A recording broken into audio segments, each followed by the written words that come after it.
Well, Boris Johnson has unveiled a new traffic light system to allow international trips to resume at some point after May the 17th. So it will see destinations rated as red, amber and green and use criteria, including the percentage of the population that's been vaccinated and also the rate of infection and also any emerging variants. So that'll be part of the criteria on judging those. Yeah, anyone returning from green destinations would have to take a COVID test. Those coming back from red destinations would end up in quarantine hotels, whilst visitors heading from amber destinations will be expected to self-isolate at home. But can people be trusted to do that? Well, joining us now is political journalist Isabel Oakeshott, cultural commentator Zizi Mills and Professor Devi Sridhar. Good to see all of you this morning.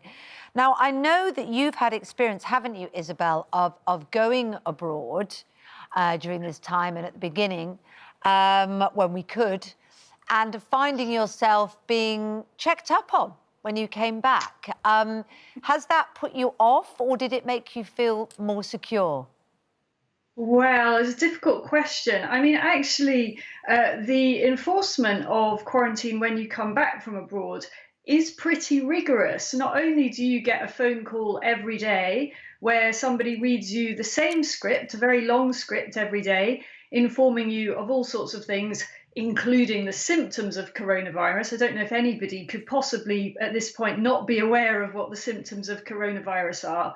But you're also liable to get a checkup from the police. So I actually had two police officers visit me on Easter Sunday, a full 2 days after my self-isolation was ended in any case. So I think this is pretty off-putting. And actually the testing regime that you have to go through is extremely expensive. Now, I don't resent that, or at least not being tested per se, because I think it is a really important measure to try to contain the spread of unusual variants, but it's phenomenally expensive. So if you couple that with the 10-day isolation and the possibility of a visit from the cops, I think it is pretty off-putting, actually. So when you say phenomenally expensive, you mean to you as an individual, not just expensive as a nation to do this process? You mean for the individual?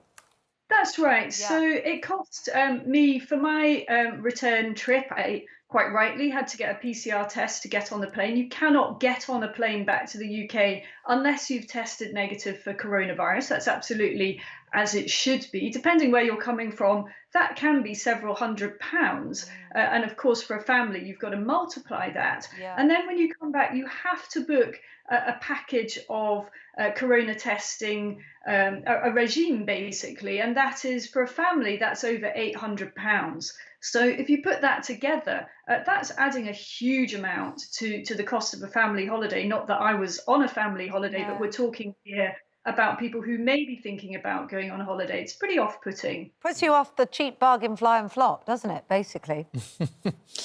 Zizi, what's your take on this? Do you think we can trust people? I think in an ideal world, it would be nice, but I don't think we can, as we heard in those Vox Pots before that. I think giving people the option to self-isolate, I don't think people are going to do it. I mean, recent figures have just come out saying that 15% of people that have been, up to 15% of people who have been tested positive are not isolating. So imagine people that are coming back from holiday who don't think they have any symptoms, who don't think there's anything wrong with them. They're going to go out, they're going to do whatever they feel like to do. And that's not to say I wouldn't like to go on holiday. I would love to go on holiday, but when I weigh up the options, what would I prefer? Would I prefer maybe not to go on holiday for a little bit longer or to go back into another lockdown?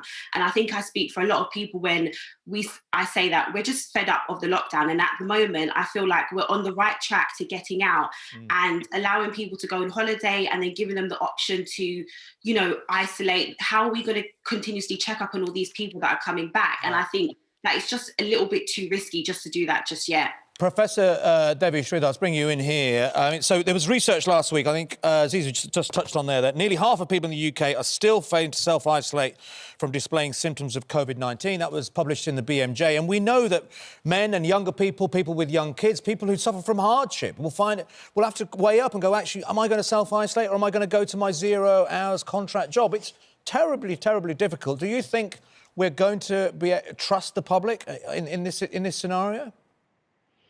Well, I think we have to remember that isolation is an act of goodwill. You isolate not to infect others. You're already infected yourself or potentially carrying the virus. So we have to create incentives. And the UK has one of the worst payment schemes if you are off because you are isolating. Finland offers you 100% of your salary, Norway 80%. Other countries really compensate financially so people don't feel they have to make that trade-off.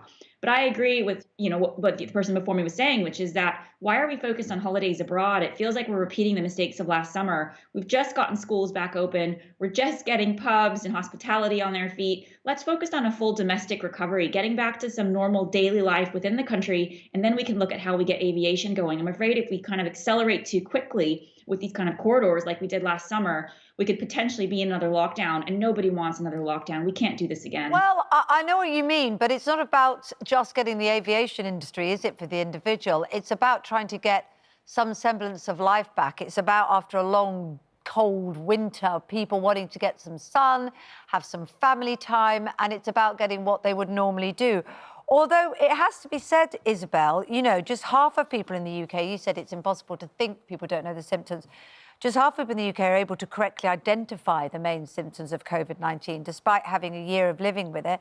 And only 1 in 5 people get tested if they have COVID-19 symptoms. So maybe those expenses have to be borne by the people that choose to go away because others just aren't really aware or taking the action that would make it safer. So I saw that research on half of people not being able to identify correctly the coronavirus symptoms. I'm afraid I simply don't believe it. I'm not sure where that research came from or who conducted the poll, but I think it should not be taken at face value. And half the population would have to live on the moon not to know what coronavirus symptoms are. And I think my question for those who are saying it's too early to go on holiday would be, what is it exactly you're afraid of, given that now all our vulnerable groups have been vaccinated?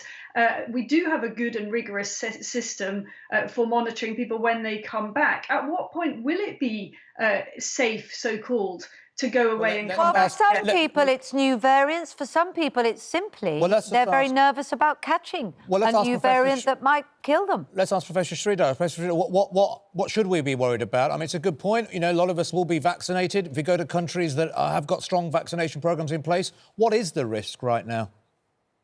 Well, I think right now the risk is around variants, which the scientific community is worried about. And this is not nonsense. It actually, I think all scientists agree, is a risk, which could not make our vaccines not work, but make them less effective. And right now we need the vaccines to be as effective as possible to keep our hospitalizations down.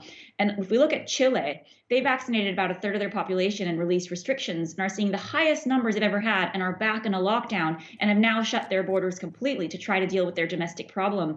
So we have to learn from the countries that are vaccinating, that are protecting against new variants, that are keeping their hospitalizations down. The country to look at is Israel, but they've vaccinated down to kids as young as 16, and they've been able to open up fully. But in the meantime, they've had to shut all flights in and out of the country for a period of time, just to get their vaccination program fully expanded. So that's kind of what the worry is. If we move too quickly, we could end up like a Chile, and we don't want to be there. We want to be more in that direction of Israel. All right.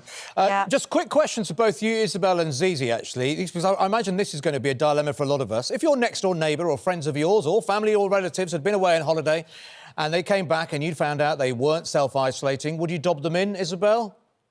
God, absolutely not. I would mind my own business and trust them to make their own judgments. And I think this snooping and spying is utterly insidious and not the kind of society that I want our country to be. Zizi?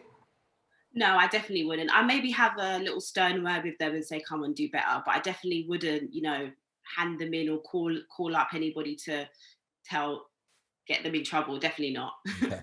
I won't ask you, Professor Devi Sridhar. You're here in your professional capacity, so we won't ask you that. Thank you all for joining us. It'll be interesting to see how this pans out. Of course, there's no...